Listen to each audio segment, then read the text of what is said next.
boys. I miss you.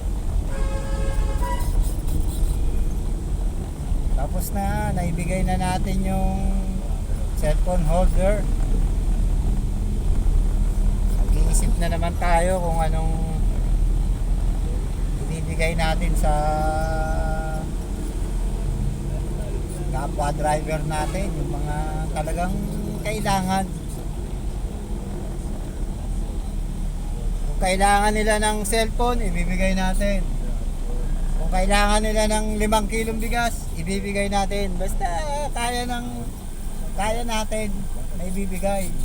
Importante makatulong tayo sa kapwa.